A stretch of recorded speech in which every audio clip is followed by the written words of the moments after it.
got a running quarterback right out of the chute. Yeah. Can you just talk about what you've seen on film about Cordeiro? Yeah, just real slippery. Has can make a bad play good. And so that's. Any more, the surprise as a defense to say you got a scrambling quarterback. If you're surprised by it in this day and age, shame on you. So it's our expectation every single week. It doesn't make it any easier to defend, and so. Put both on the ability to get yards downfield, just extend plays, and man, it thins you out, in every which way. And so it's easy to say to spy a guy and all that stuff. That means you're not rushing as many as you like to rush, or you're not putting as many guys in cover. So yeah, it gives you major fits. So it always has and always will. What was the big factor in moving Lucas from rushing to D and late in the game? Yeah, just continue to move guys around. Trying to get the best 11 on the field. None of those edge positions for us are so similar. And so, from a job description standpoint, we feel very confident moving guys back and forth. And best, trying to get the best, I guess, 4 in the front and then the best 4 behind them. And so, whether to the field or to the boundary, 2-point stance or 3-point stance, trying to be multiple that way. And so, he's a guy that can do both those things, as other guys as well. So, we expect him to play both those spots. We know how talented a guy like Damani is, but when he's coming off injuries the way he is, just what are some of the main hurdles that you're kind of looking for him to pass to kind of get back to who we expect him to be, who we know him to be? Yeah, I think for a young guy in particular, when you add the injury component, we tried to force feed him a little bit when we could a year ago. It probably wasn't completely fair to him, to be honest with you. But there's only one way to get better. It's game reps, and obviously to get those game reps, you got to do on the practice field. And so, certainly was not 100% last year, but had a good spring for us. And then I think just as you get the cumulative reps, the confidence comes with it. And you see so many different things. The nice thing for him is he's been healthy. It was kind of supposed to be on a pitch count in spring, and then very, very quickly, kind of came off of that and kept going, which allowed him to have a good spring in terms of volume. Same thing into the summer, which he didn't get a year ago. Either of those two things, and then been healthy and working, and could not be any higher than on Damani. It's now you got to go do it on the Saturdays. We understand that, but been very pleased with him. So it's an exciting young player. It seems like Tackett's getting a lot of run with the first team right now against the scout team. Do you expect he's going to play a lot of snaps in week 1 against him? Yeah, he'll have a major part of the defense. A guy that's here in the spring and plays the game the right way. And could not be more positive on Tackett. For a freshman to come in here and learn, understand, but also kind of be the model of how you want a guy to play.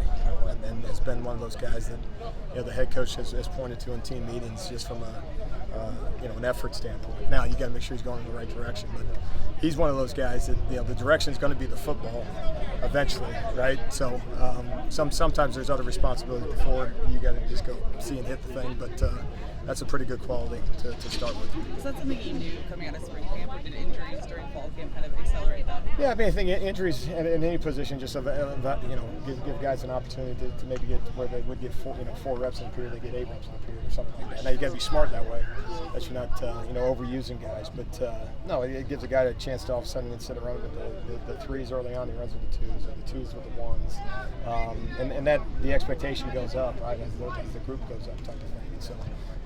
No, he's taken advantage of that, and I think he's, like I said, a very good young prospect that works out. Has Jamil exceeded expectations from Georgia State? Yeah, that's a good question. I think for all those guys we bring in, you bring them in with high expectations. Now what's the ceiling on any of those individuals? And I say those individuals being transfers, right? You've seen a body of work on film, but as we say, if the body of work was elite, they would no longer be in college. That's how it works, right? So there's still something that we got to work towards, but been very pleased with him just from a consistency standpoint, a competitive standpoint. He's strong. He's a former skill guy that. And some of those guys still think they're skill guys. He says, okay, likes to rush the passer a little bit, but we need that too. So I've been pleased with him. So to answer your questions, we're getting some games and really get a sense of it, but been pleased with him thus far. Alex, you've talked about the expectation, the standard that you want to set for this defense. Obviously, late last year, things didn't meet that particular standard. Sure. Going into this year, a lot of talk, a lot of chatter, just from week one. What do you kind of expect from this defense? What do you expect from yourself heading into kind of the pivotal season? Yeah, I think every season is pivotal. I think, and every season is new, right? We don't get credit. I know you're probably referencing the 3 losses, and just on the same note, we could reference the 11 wins, and we don't get credit for those going into the 23 season. So, what you got to do is you got to make sure you coach the 23 team.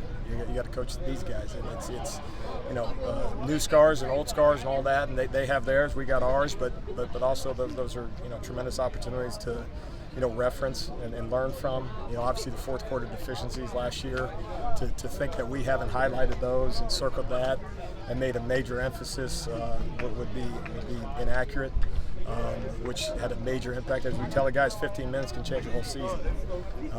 And you had a couple weekends that way, 30 minutes on a 12-month 12-month scale, right? And 30 minutes, 45 minutes changes your entire world.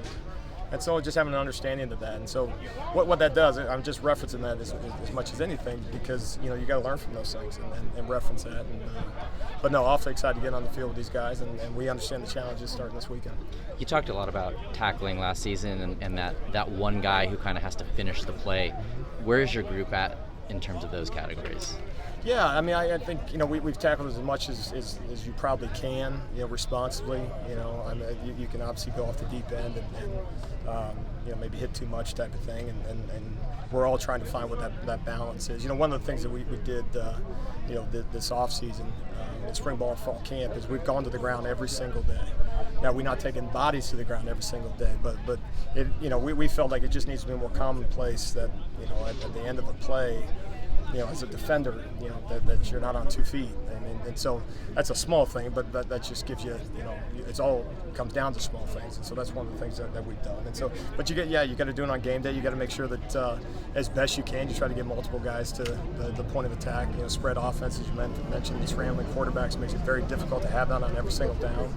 And one of the things that we've worked really hard at is defining, we talk about expectations, but also defining what right execution is, and then on the other side of it, what would be wrong execution, which would be the errors.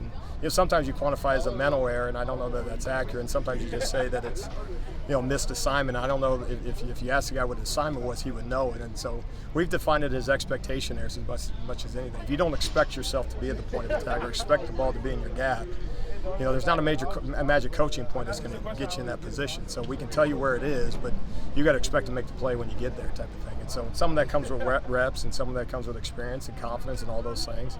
And then beyond that, we got to make sure that we take the practice field, but do right on the practice field and take it into games. But that's what game one is all about. Football requires tackles, so let's not be surprised by it.